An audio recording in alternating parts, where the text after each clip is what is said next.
दुलाराय बर' फरायसा आफादनि जि 52थि बोसोरसालिया जथुम्मा बेवहाय 3-4-5 मार्चआव जानो थांगासिनो दं कार्बि आंलंनि लांहिन थिनिआलियाव।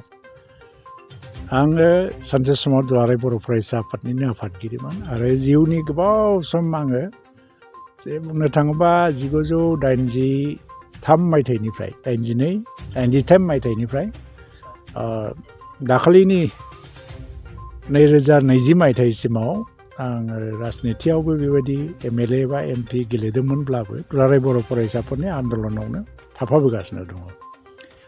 दा बे जथुम्माया गाहामै जालांनांगौ। कार्बि आंलंआव थानाय बर'फोरा दिनै बर' माहारि दानाय बर'नि राव हारिमु लाखिनायाव जोबोद गिदिर मोनसे माबा दङ, बिहोमा दङ, कन्ट्रिबिउसन दङ।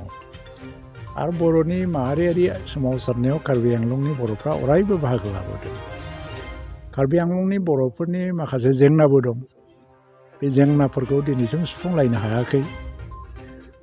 थ' बे हिसाबै दिनै दुलाराय बर' फरायसा आफादनि बेवहाय जि बोसोरसालिया जथुम्मा जानो थांगासिनो दङ, बे जोबोद मोनसे ओंथि गोनां होननानै आं सानो। आरो मेइनलि बे जथुम्मायाव कार्बि आंलंनि जेंनाफोरानो बांसिनै जायगा मोनगोन।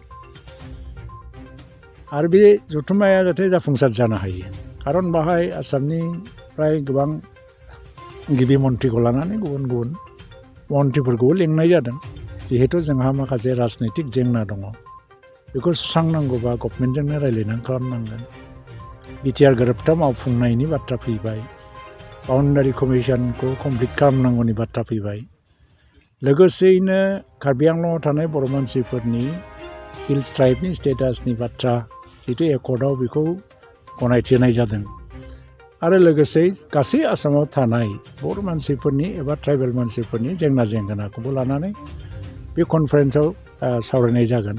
ओंखायनो आङो दिनै आसामनि सासे मन्थ्रि हिसाबै आरो वेलफेयार अफ बड'लेण्ड डिपार्टमेन्ट आरो बर' गोरोबथाखौ मावफुंनायनिनो सासे गभर्नमेन्टनि सासे मानसि हिसाबै बे जथुम्माखौ जाफुंहोनो थाखाय बोरैहाय प्रिपारेसन खालामनाय जादों बेखौ नायनो फैदों। आरो लोगोसेयैनो बेखौ नायनायजों लोगोसे दिनै आङो जोबोद गोजोननाय मोन्दों बर' थुनलाइ आफादनिफ्राय लानानै दुलाराय बर' फरायसा आफाद आरो बर' आइजो आफाद आरो बिदिनो UBPOनिफ्राय आरो गुबुन गुबुन आफादफोरनिफ्राय दिनै फैनानै आंखौ बरायनायजों लोगोसेयैनो गोबां जेंनाफोरखौ जों सावरायलायदों। आरो बेनि थाखाय जोबोद गोजोननाय मोन्दों आङो। ओमफ्राय दा सोर गोदान आफाद दानाय, दा दुलाराय बर' फरायसा आफाद थाखानानै आरो गोदान फरायसा आफाद दाबावनांगौनि मोनसे गोनांथि दङ। नुनो मोन्दों आङो ससियेल मिडियाफ्राव क'क्राझाराव सोरबा BNCU बर' नेसनेल स्टुडेन्ट इउनियन दादों होननानै।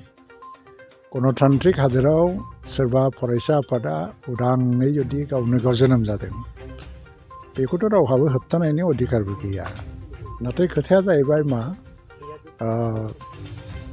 दुलाराय बर' फरायसा आफादखौसो मानो जोनोम जानाय लोगो लोगो टारगेट खालामदों, मानो चेलेन्ज हिसाबै लादों? बे गोरोन्थि जाबाय बिसोरना। जागायनायावनो बे जानो नाङामोन। आरो माबाफोर गिदिर खामानि मावनोब्ला मावलानै देखायग्रो। दुलाराय बर' फरायसा आफादनि जारिमिनजों चेलेन्ज खालामनो हानाय खुनु मोनसे फरायसा आफाद गैया, दासिम जोनोमबो जायाखै, जानायबो नङा। दुलाराय बर' फरायसा आफादखौ साफा सानै फरायसाफ्राल' फोथांनानै दोनाखै, रायजो राजाफ्रानो खेन्दासे खेन्दानि माइरं खांलायनानैबाबो जाहो लोंहो दुलाराय बर' फरायसा आफादखौ फोथांगासिनो दङ। थांनाय बे 50 बोसोरनि बारा जानाय दुलाराय बर' फरायसा आफादनि जारिमिनाव बिराद आपस एन्ड डाउन दङ। मालाबा फरायसा आफादखौ जोबलांसिगोन नामाबो साननाय फैलायलायो। ओरैबायदि खैफोद फैयो आरोखि, दिल्लीनिफ्राय फैयो, दिसपुरनिफ्राय फैयो, गुबुन गुबुन खैसार साग्राफोरनिफ्राय फैयो एबा गावजों गावनि गेजेरावबो फैयो। नाथाय गासैबो गाज्रि थासारिखौ बारसिनानै दुलाराय बर' फरायसा आफादा दिनैबो बिखा फोरदाननानै थांनानै दं। बेखौ रावबो फोथैनोबो हाया।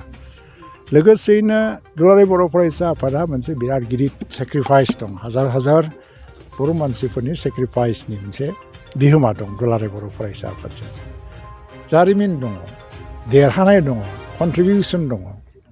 आरो बिनिफ्राय साबसिन आफाद जानांगौबा बिनिफ्राय बांसिन सेक्रिफाइस खालामनो हागोन ना सोंनाय फैयो आंनाव। आंहा गोदान आफादनि फारसे जेबो सोंनांगौ गैयामोन।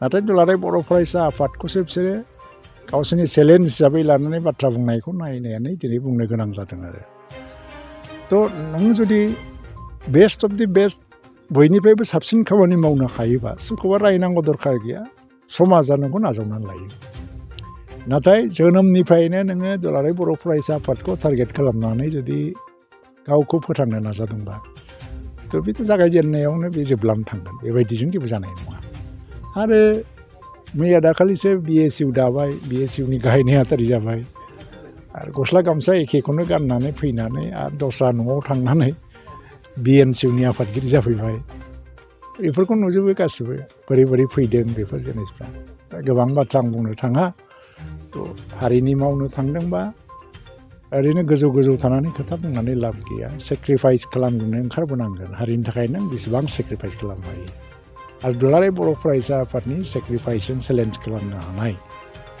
रावबो गैया दिनैसिम जोनोम जायाखै आरो उनफ्रावबो जोनोम जागोन होननानै आं साना जुदि हायो BNCUआ जे दुलाराय बर' फरायसा आफादनिफ्रायबो देरसिन सेक्रिफाइस खालामनानै देखायगोन खालामनानै देखाय रायजो राजाफ्रा साननानै नायो मोनसे गोजोनथाव खौरां चिरां जिल्लानि सिङाव थानाय बिजनी महकुमानि 1 नं बेथागाव गामियाव थानाय जिजास मेरि स्कुलाव 3 फोरोंगिरिनि गोनांथि जानानै फैदों गोसो गुदुं बिजाथिफोरा बे पस्टनि थाखाय एप्लाइ खालामनो हागोन बे पस्टआव एप्लाइ खालामनो थाखाय गोनांथि जानाय क्वालिफिकेशना जाबाय इंलिश आयदायाव MA पास जानाय जानो नांगोन मेथ्स आरो फिजिक्स आयदायाव MSc पास जानाय जानो नांगोन बिजाथिफोरा 15 फेब्रुवारि 2022 इं अक्ट'सिमनि गेजेराव गावबागाव बाय'डाटाखौ फरायसालियाव गथायहैनो हागोन बाय'डाटाखौ लाखिखांनायनि उनाव सानसे बिजाथिखौ इन्टारभिउनि थाखाय लेंहरनाय जागोन फोरोंथाय फोथाराव एक्सपिरियेन्स थानाय आरो नेट BEd गोनां बिजाथिनो 12,000निबो बारा दानबान्था होनायनि राहा लानाय जागोन गोबां मिथिनो थाखाय नोंथांमोनहा गाहायाव होनाय जानबुं नाम्बाराव खौरां लाहरनो हागोन